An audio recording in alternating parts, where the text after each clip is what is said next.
Shrimad's divine grace, founder of Iskana Bhacharanavinda Bhaktivedanta Swami Srila Prabhupada ki, Grantaraj Shrimadbhagavatam ki, their most merciful Lordship Shri Kunja Vihari ki, Shri Jagannath Shri Baladev Mai Subhadra ki, Shri Gornikai ki, oh, Shri Nathaji, Shri Banagopal ki, Go Preman. Oh, glories to the assembled devotees. Oh, glories to the assembled devotees. Oh, glories to the assembled devotees. Oh, glories to the lotus feet of Shri Guru and Shri Gauranga.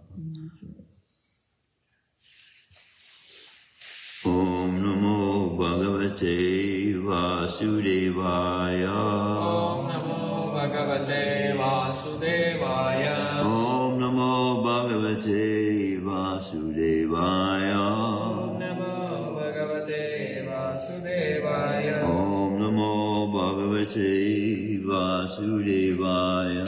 Om Namo Bhagavate Vasudevaya. Narayanam Namaskritya. Narayanam Namaskritya. Naram Chaiva Narottamam Devim Saraswatim Vyasam Ito Jayamudiraya Nasta Prayashu Bhadreshu Nityam Bhagavata Sevaya Bhagavati Uttama Shloke Bhaktir Bhagavati Naistiki. Did we do 17 yesterday? Yesterday 16. 16. So today is 17. Okay, there we go.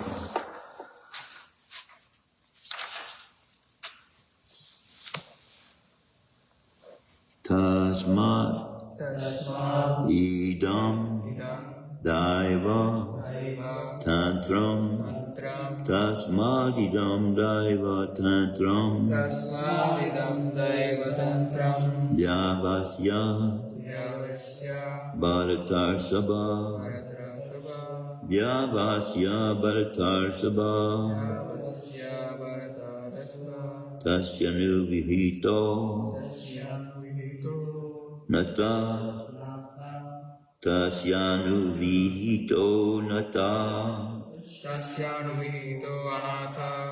Nata Pahi Praja Prabhu Nata Pahi Praja Prabhu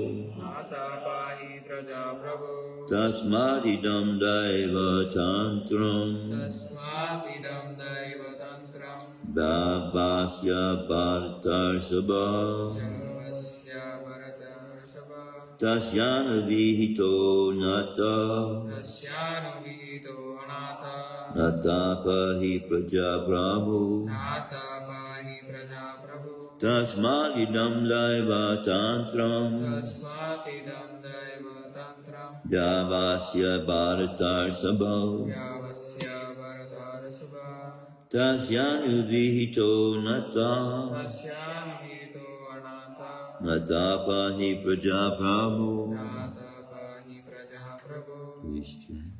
Tasmadidam Daiva Tantram Tasmadidam Daiva Tantram Vyavasya Bharatar Sabha Bhavasya Bharatar Sabha Tasyanu Vihito Anatha Tasyanu Vihito Nata Nata Pahi Praja Prabhu Nata Pahi Praja Prabhu Tasmadidam Daiva Tantram Vyavasya Bharatar Sabha Tasyana Vihito Nata Naha Pahi Praja Prabhu Tasmadidam Daiva Tantram Vyavasya Bharatar Sabha Tasyanu Vihito Nata Nata Pahi Praja Prabhu Tasmat, therefore, idam, this, daivam tantram, enchantment of providence only, vyavasya, ascertaining, bharatari sabha, O best among the descendants of Bharat, O best among the descendants of Bharata. Tasya, by him, Anuvihita, as desired, Anataha, helpless, Nata, O Master, Pahi, just take care of, Raja, of the subjects, Prabhu, O Lord. Translation and purport by His Divine Grace, Abhay Charnadavinda Bhaktivedanta Swami Srila Prabhupada. O best among the descendants of Bharat, Yudhisthira, maintain therefore that all this is within the plan of the Lord. Accepting the inconceivable plan of the Lord, you must follow it. You are now the appointed administrative head. And, my Lord, you should now take care of those subjects who are now rendered helpless. Please repeat.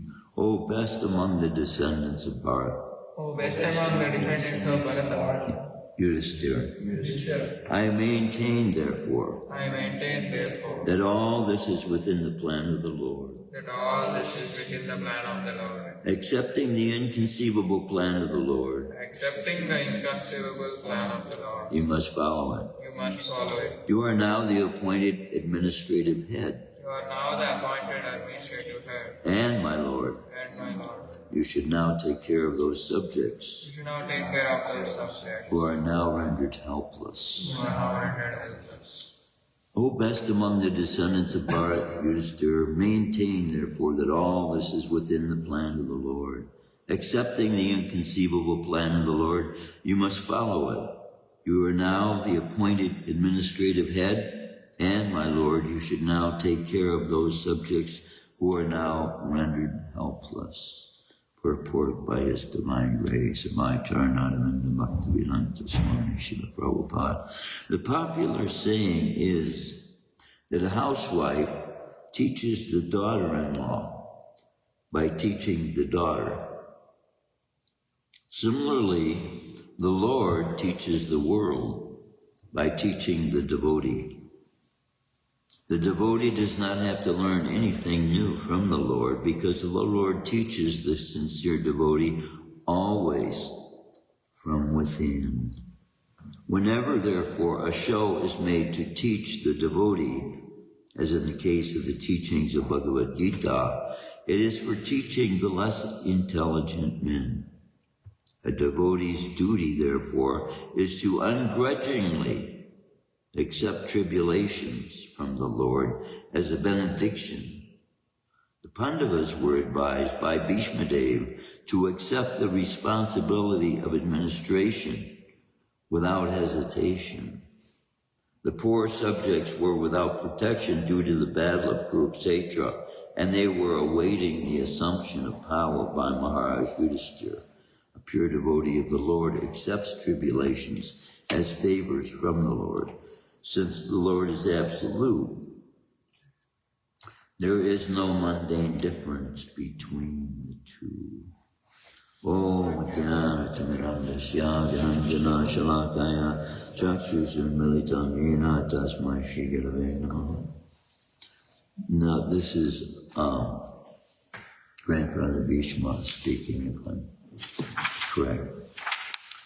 And he is passing down instructions, realizing how that now there's a tremendous amount of responsibility being placed upon Yudhisthira's shoulders. And speaking on behalf, as Grandfather Bhishma is, of those now who need the protection of the government, being that he's taking over as the new ruler. He's advising, Grandfather Bhishma is advising him to protect those that he's taking governance over now, even though he's a ruling king. See, in effect, the governors, the ruling class that win in the battle, were engaged in the battle, in effect, to say that their form of government is better, right, than the form that is currently functioning. So now, at the end of the battle, those who were once enemies now have to be now governed as those as subjects of and servants of the leader now who has now taken that position. So, if we look at this from advice, from the passing down of one authority to another, then we see that Grandfather Bhishma is revealing again his qualification for being put in the position he was in, giving in his last speaking moments advice to Yudhisthira in care of his own subjects himself. Grandfather Bhishma having the administrative position he had as a person of the administrative class, he was governing and protecting, which this is also revealing by his statement, protect those now that are your subjects, and that the position of government is to protect the people. And so that's what, well, the battle was to give the ability to the Pandavas that they were responsible to have, which was being denied to them by the ownership and control of the Kauravas. Now, we're going to be breaking fast today. The time is sometime it's 7:49, 11 something, 15. But what we read yesterday in the Ekadasi book came to my mind considerably through the day. And then I'm comparing this now because we have so many dietitians who are giving advice to those who are overweight to do some fasting. And so in exchange for the fast, their promise is that you will lose 50 pounds in 6 months. So what Krishna is, I'm comparing what Krishna is promising when he's talking to Yudhisthira and revealing what he has given to someone else who has fasted on a particular day, the entire returning his kingdom to him, and his wife after he died. This is what Krishna gave to someone who simply followed a fast on a day. And he got all of his wife's pious activities on top of that. So wow, comparing 50 pounds of blubber to a kingdom and restoration after death of one that you love. So that's just amazing. This is evidence too that Krishna, he finds pleasure in giving human beings an opportunity to be able to draw closer unto him and making ways for them to be able to please him and revealing how it does please him. I mean, who could give anyone such a reward? Trump owning the Trump Tower can't give you that. He gave you the whole Trump Tower. And I don't know if he got just a kingdom or an entire planet. And if he didn't, Krishna's done that before also. You know, with Dhruva Maharaj and with Bali Maharaj. And this is not an uncommon thing that Krishna's doing this often, we see. This generosity which goes beyond our comprehension of our minds without being revealed by Bhagavatam, that these abilities is being accredited by God himself. Wow. Is that which he would award a planet for. Krishna. That's generosity. I mean, if you can imagine what generosity is in your mind. See, this is how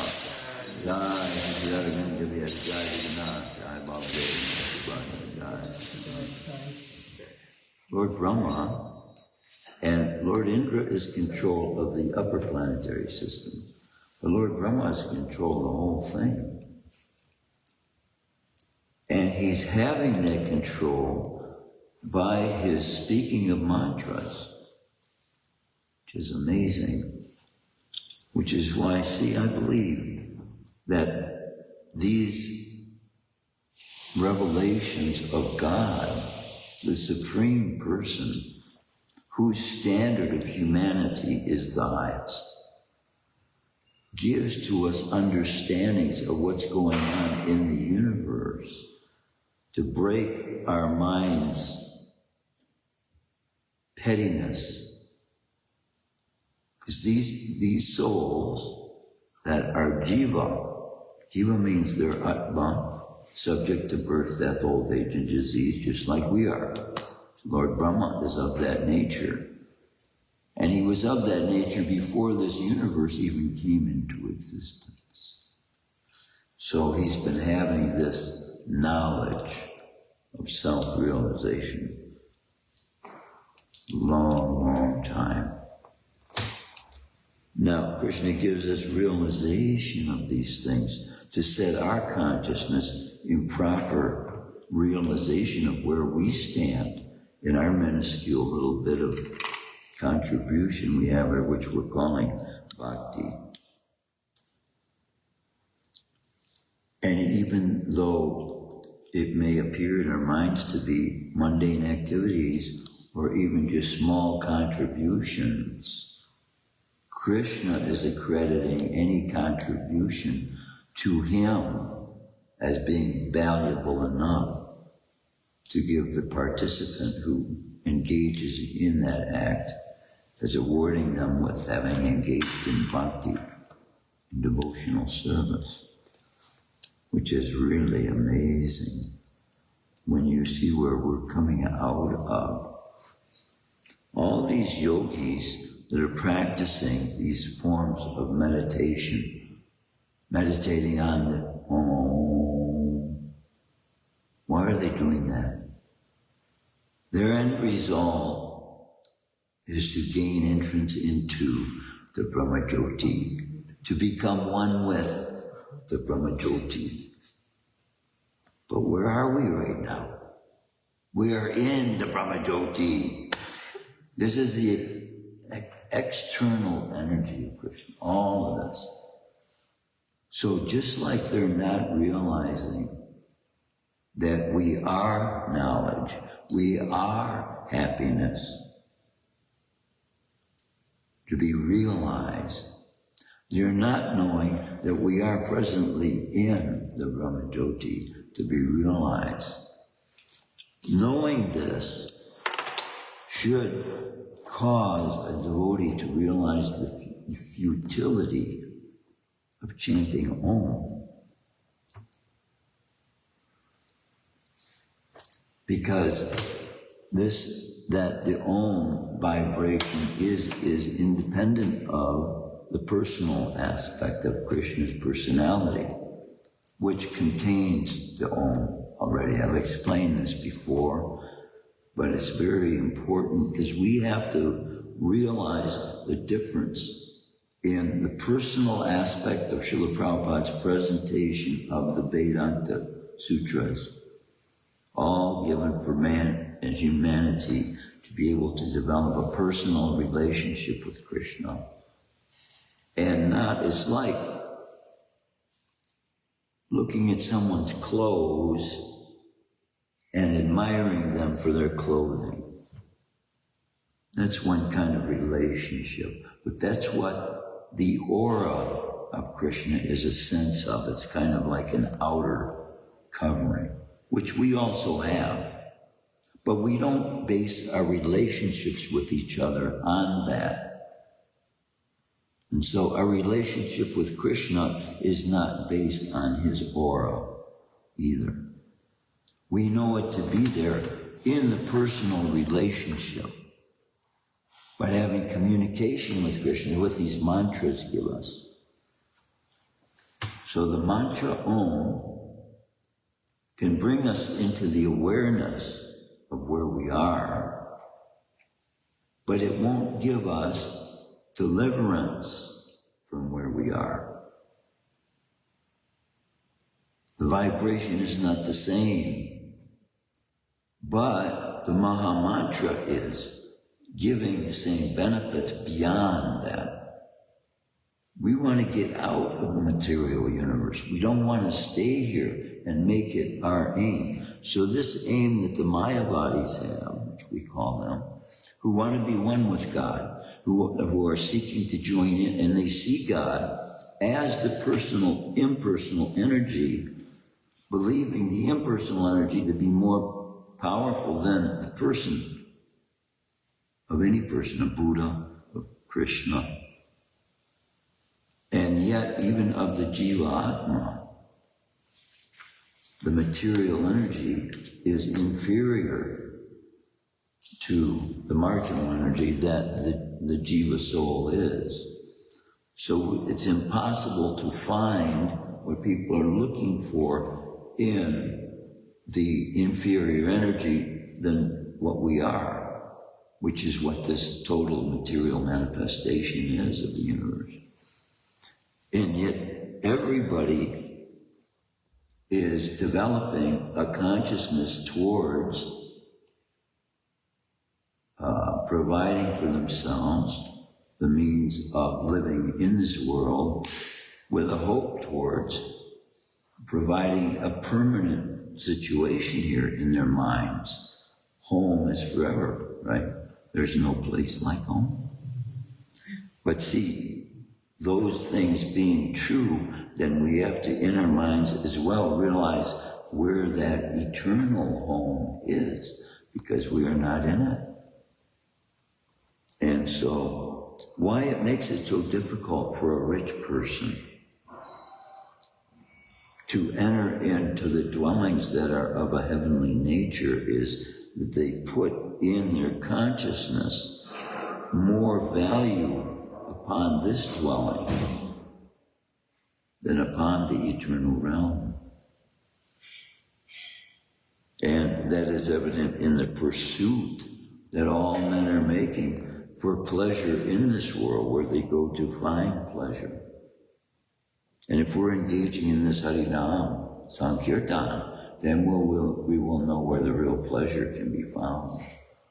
So we're engaged in the highest activity the human being has the ability to perform. Giving other souls, like lifting people out of death, giving other souls Krishna's name. Might seem like, because it seems like such an easy thing to do, and we do it, taking part automatically, just engaging people or inviting them to the temple or talking about stories we've read in Bhagavatam. We give them connection to the eternal that I don't see anything else offering to the extent that Krishna consciousness does. Because we have revealed within Krishna consciousness the insides of all the other paths. And if you want to know anything about any path, I guarantee you, Krishna wants to reveal to you by the fact that he has given us what he calls the easiest way. So if God is the source of all these spiritual paths, and he's proclaiming that he is. So all these yogis that are meditating on the Om, he says, I am that. So that is part of Krishna can be classified into various classifications. So we do not want to meditate on the Om. We do not want to meditate on the external energy, which Om is. And it's all inclusive in the spiritual energy, which Bhakti is, which Hare Krishna, Krishna Krishna, Hare Hare, Hare Rama, Rama Rama, Hare is and includes. It's almost like being in a tug of war. Working in the material energy, coming home, trying to satisfy the needs the soul has to experience the spiritual energy, to get the taste to stay on the path. So on one hand, you're being pulled by the material energy to build a kingdom in this world that you need to survive. And on the other hand, you're being pulled by Krishna to conceive in your mind a place greater than all of this. We've got to get out of here to get there. So if the rich man can hold the significance in his mind of the spiritual realm above that which he is experiencing, which he is working so hard to experiencing the pleasures of this world, that his efforts drive him to desire better results, more results of the same. Everything he's doing in the material aspect of the building of kingdoms in this world is using the material energy. Unless he can make that a place for those who are as well serving the supreme energy of the Lord, a place where they can come to share that truth and learn about that truth and develop the kind of consciousness that will enable them to go back to the eternal place. But there is so little impetus for that in the world. All the world is geared around becoming wealthy, becoming attached. Attachment to the things of this world is being portrayed as love. We reveal our love to others by giving them gifts. Isn't that? I love you. And then if you offend somebody, then the way to make that up is to give them something they like, right? Which creates another attachment to something in this world, which is actually you're acting as their enemy spiritually. We create attachment to things in this world that have the ability to keep us connected to the things in this world. And as common sense as it would seem like that would be to spiritualists, because the illusion is directly connected to Krishna. Krishna is making the illusion because we want to believe something separate from Krishna is going to give us the same satisfaction that Krishna himself is giving. This is the envy. We want to find something better than God. And we don't want to give God the glory for what he's done, so we want to get the glory ourselves for what we've done. So we're going to go about proving how we are God ourselves in our pursuits to find the happiness. Of course, this is not directly to devotees, because as devotees, we know we preach so that the people who listen to classes, who are also fighting, even as devotees, we fight with the material energy. And that's what the ammunition of chanting is. It's the energy against the material energy. And so if we see it difficult to chant our rounds, we can know that's why rounds were given to us to chant. Because we need that as a strength to be able to overcome. The material energy is not an easy force to overcome. And what we don't realize when we first come to Krishna consciousness, it takes superhuman capabilities that we don't have unless Krishna empowers us to overcome the illusions of the world that we have been subjecting ourselves to for millennium after millennium, millions of years. So, in a sense, devotees already know these things, but Scripture also reminds us as an impetus to know what Krishna has in store for us is so much greater that when we get the taste that Krishna wants to give us through participating, and as we continue to participate, the taste will increase. Then we will begin to see with the spiritual senses that automatically develop as we continue on that process which purifies the senses. Senses are going to be purified. Why? So that we can see Krishna. Srila Prabhupada says we'll see Krishna face to face.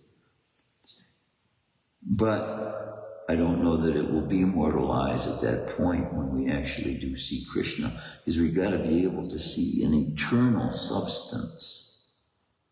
And what we're trying to see them with is through the screen of mortality.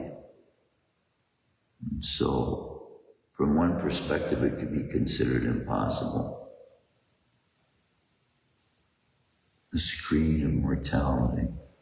We got glasses on. It's like having glasses, blinders. And they put blinders on horses so that they can't be distracted from where they have to go. Otherwise, they'd be going here looking for grass here, looking for a wife over there. So we need blinders also. That's what the meaning of the word ekanta means. Undivided, concentrated energy.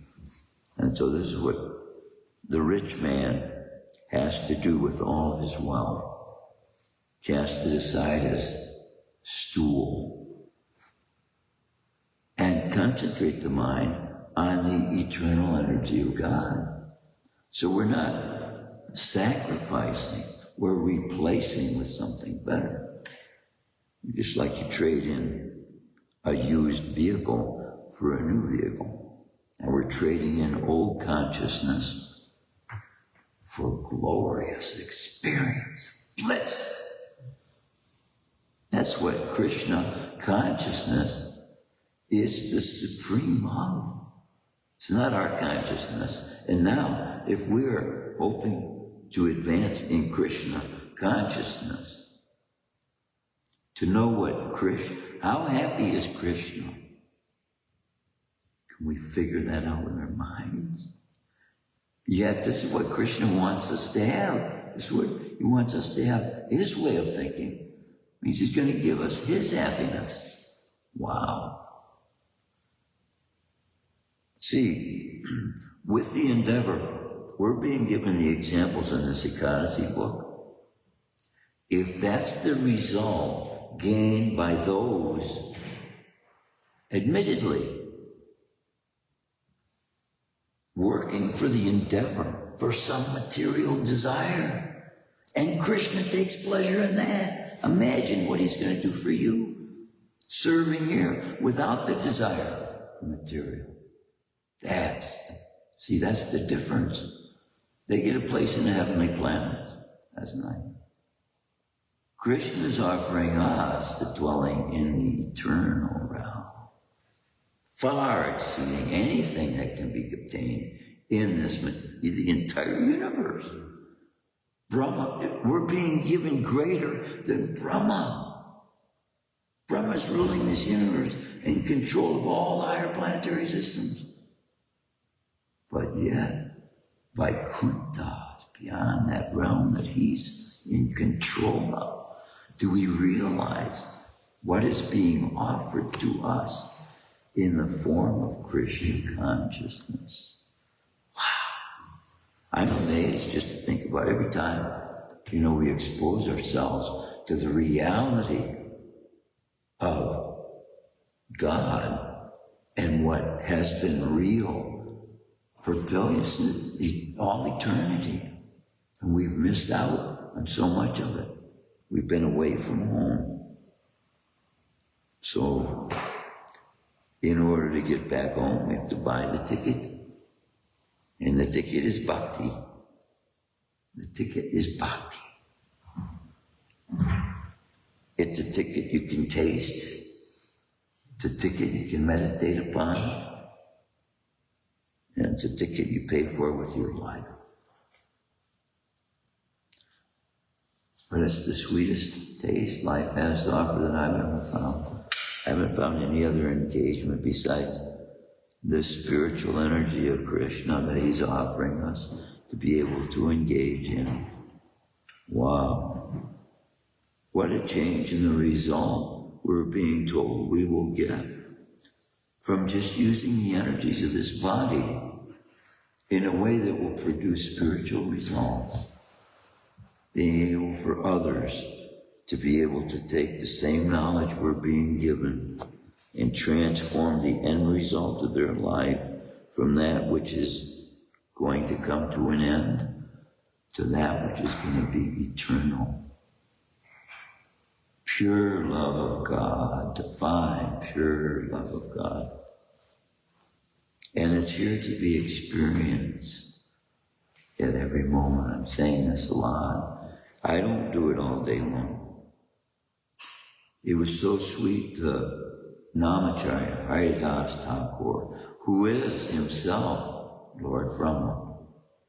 He came to reveal to us in the example of his life what taste we could be tasting, what experience we could be having. Complete aloofness from any effects, any negative effects of anything in this world, anything in the whole universe. But without the desire for anything other than to just know Krishna and know what pleases Krishna. And to do that, to be able to do that. We can't do that even just by desire. We do it by Krishna's arrangement. And realizing Krishna is bringing us here to this point in our ability to understand and comprehend what is right, what is wrong, what is good, what is evil. So much opportunity. I picture myself every day going to people's doors and knocking on their door with a Bhagavatam in my hand and just asking them, could I just give you a couple of minutes of what I've come to learn about life that could be so wonderful for you to, experience? Maybe one day I'll be able to do that. It would be nice. That's kind of like what Sankirtan was. But, as I've been explaining, Sankirtan took the form of us, of Agata Sukriti. We were engaging people in contributing Lakshmi without engaging them any other way. They were just making a contribution to get a half-a-cent sticker that said some funny thing on it. Are we having fun yet? Or life's a beach. We used to give them these stickers and then make them laugh and explain the cause. If they wanted to give, it was up to them. They didn't even know it was Krishna. They did not know. And 90% of the times they didn't know it was Krishna. We were not preaching straight out, head on, so to speak. And in many cases, we learn why we were doing that is because when we do get found out that it's us, the police are immediately called by people who are prejudiced and biased and don't want us spreading the truth of Krishna. So it has a function engaging people, and it got to Sukriti, but if we can engage them personally, it's even more effective and it's more powerful. Because it has the power to be able to give them the impetus for their life. But even Srila Prabhupada saying if you give a penny, you'll get a human birth next life. That's even affecting their next life. But more so, with realized knowledge, we don't want to come back again. So a human birth may be better next time around if we were expecting to be animals, which most people are living the life of, if they're eating meat. Eating meat in and of itself can be the determining factor whether they have to go to hell, whether they have to take birth as an animal, whether they have to suffer, or whether they can go to a kingdom. Many people are fulfilling very pious acts while simultaneously engaging in very demonic acts. And so this is why coma, when we say a person is in a coma, they're so close to death, they can't even hardly see signs of life, right? Coming from the heart and coming from the breathing. But it is said that Yamaraj himself is taking time to weigh the good and the evil that they have portrayed in their life. Every day, every second is put into account when the waves of karma are weighed. So we engage in so many activities that even Krishna himself, it takes him some time to calculate it. That's what a coma is. So that's why we don't want to engage him. Maybe he's a devotee, maybe he's not a devotee. He might be sinful sometimes, not sinful other times. We don't want that. Krishna is Srila Prabhupada. Through Srila Prabhupada's establishment of the ISKCON movement, he's established daily activities to the extent that we don't have to do anything that would cause us karmic reactions anymore. And even that we may be bothered with the mind, Lord Chaitanya said he won't hold us accountable for that if we don't act upon it. What a wonderful way for God to give a means back to him as compared to the fear tactics that are driving people in Christianity to be afraid of going to hell. Fear is a very powerful driving factor in Christianity, especially. What to speak of Islam? My God, every page of Islam's Quran is a threat. We will kill you if you don't obey our instructions. We will kill you. You are an infidel to us. That's what it is. Then where is the mercy? How could there be any real meaning of mercy except one had the ability to free one from the actions of what would be considered a death sentence? We're all given a death sentence, and yet Krishna is telling us that he's going to free us from it. We've been sent to jail, but more than the warden, he's the controller of everything. You know, in perspective, there's not even a position you can compare to that Krishna holds, the control that Krishna holds over everything. What position is there to even compare to that place that God holds? There is no. So how can the mind, in all of experiences through even 100 years, 1,000 years, even conceive of what position Krishna is in? And yet he wants it to become common knowledge to us, like it is to those who are there and never left. And that's what it will become as we continue to expose and saturate the mind. Yesterday I realized with Bhakti Dev, he's not Bhakti Dev anymore, he's Devahari. But his mind now is so full of stories in Bhagavatam.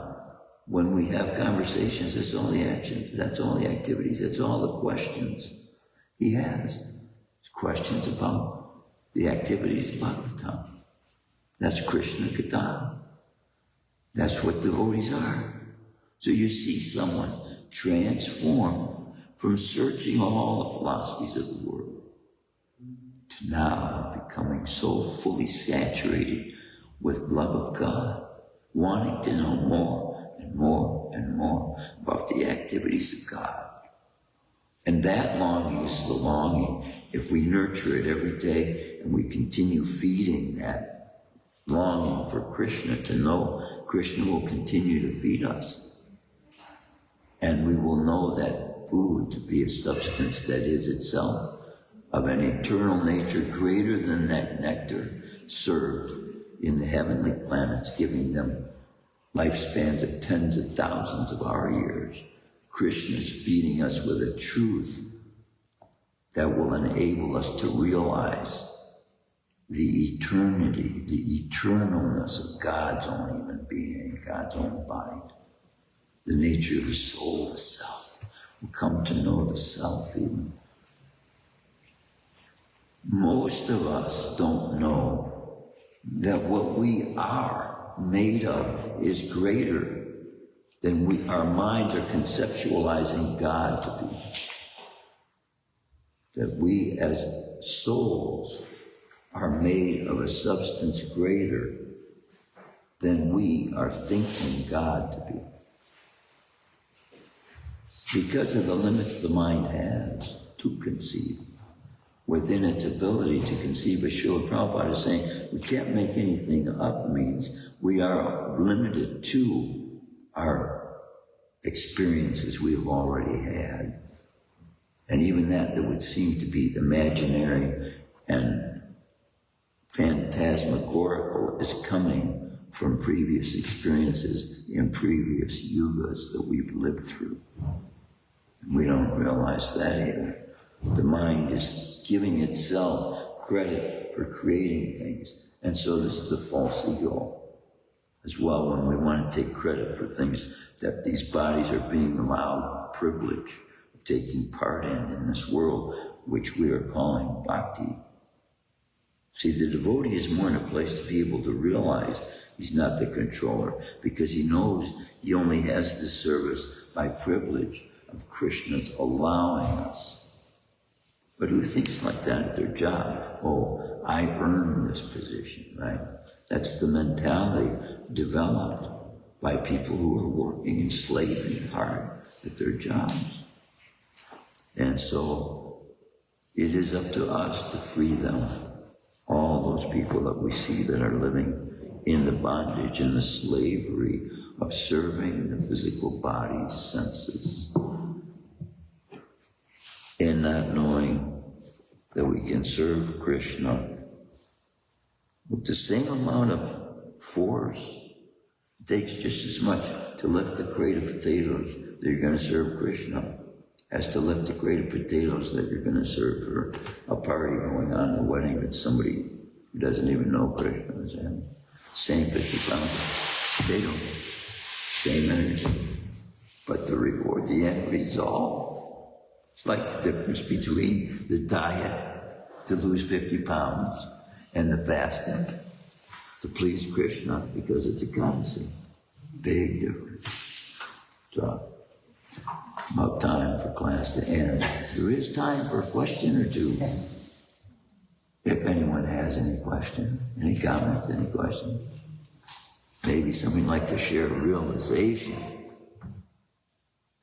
I appreciated your comment regarding, the Sankirtan. Because since we came down here now and stuff, we've met quite a few people in the neighborhood, and they all remember,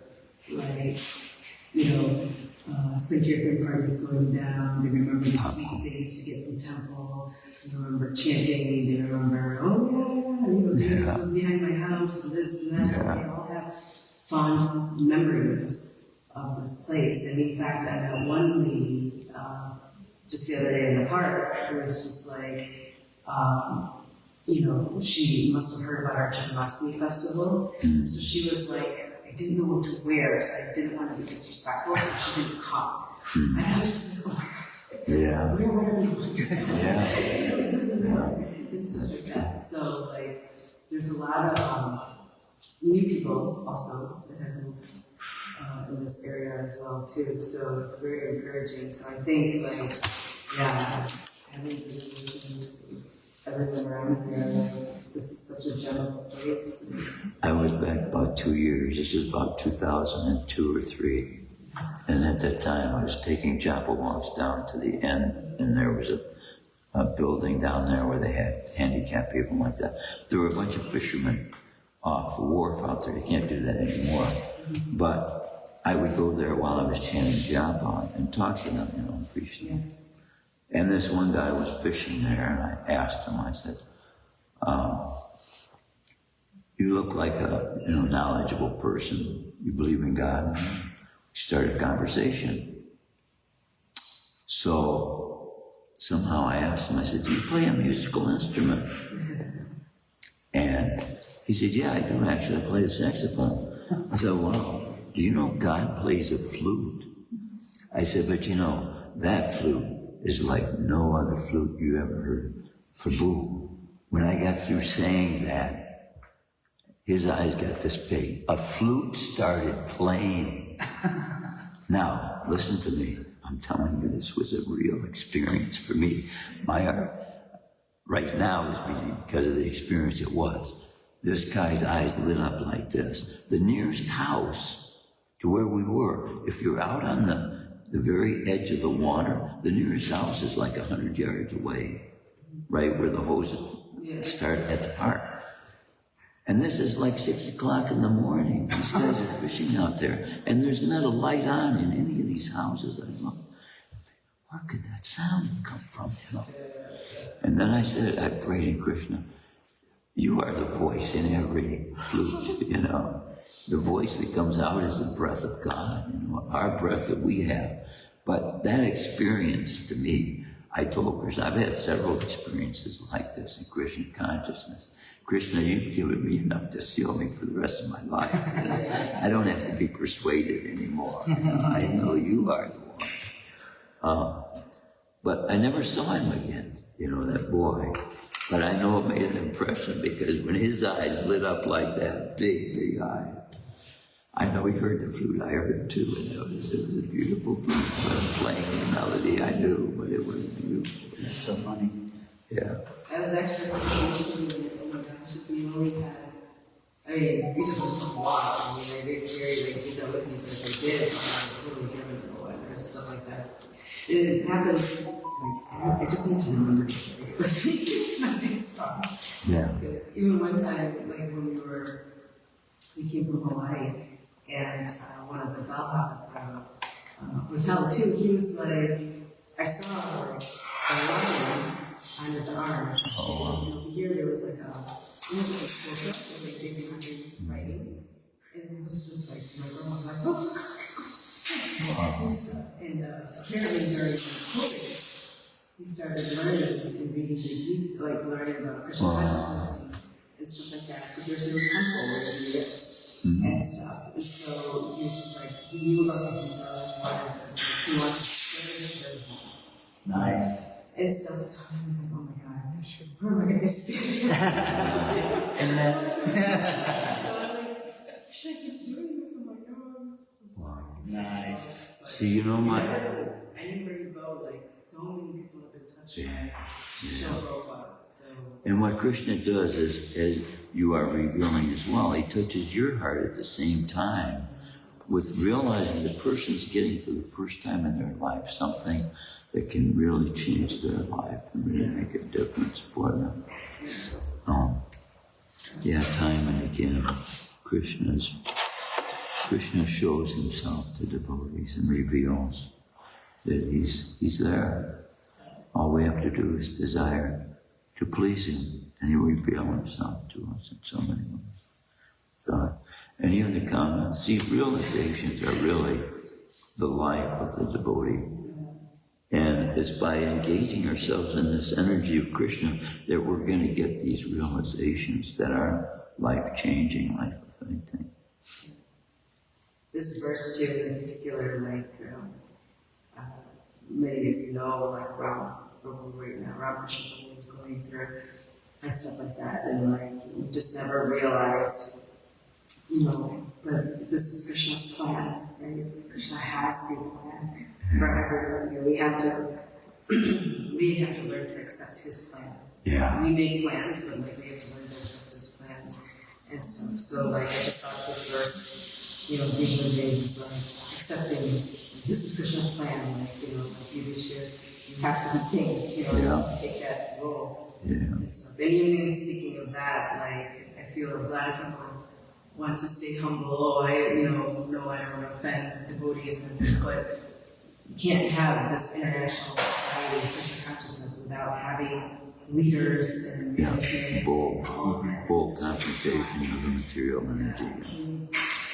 More and more people, like, they get involved, they can take it as a service. It is a service. Yeah. Right? And so it should be taken as a service. Yeah. Like, this verse is very, I love all verses. And to see, these relationships we're developing, we might not realize it now. I'm expecting to see Radharaman. I'm expecting to see Mogaviri. I'm expecting to see Guru. Because this energy is eternal. And we've been connected for lifetimes before. Everyone on the planet, we're all connected to. See, and we don't have... Bhagavatam gives us the broad enough vision to break through our limited minds' abilities to think what leadership is. These people are governing planetary systems, and they're in communion with one another. These are very highly elevated souls, but so elevated, Krishna has given them the ability to use these elements in the material world to destroy and fight with each other. But we have even greater privilege than those that are being offered heavenly realms, which the spiritual world is, which Vaikuntha is. And even we're being given entrance beyond Vaikuntha. Krishna is revealing intricate secrets that only the gopis know about. That's amazing. It's just beyond me. It's just beyond me. I don't deserve this kind of knowledge. Nothing in my mind can tell me how I would be justified to be able to receive such glorious knowledge. And it's just being poured out. It's a fulfillment of prophecy. Knowledge of God will cover the earth like the waters cover the seas. And it's coming. And as long as we just keep pushing forward, each one of us, we may seem to be contributing just a very small bit. But every cup that is sweetened with one grain after another of the sweetener, one little tiny bit. And we add as sweeteners to Krishna's taste. We give Krishna a taste when we join in. Because he hears our chanting is the same as his very own flute playing. Wow.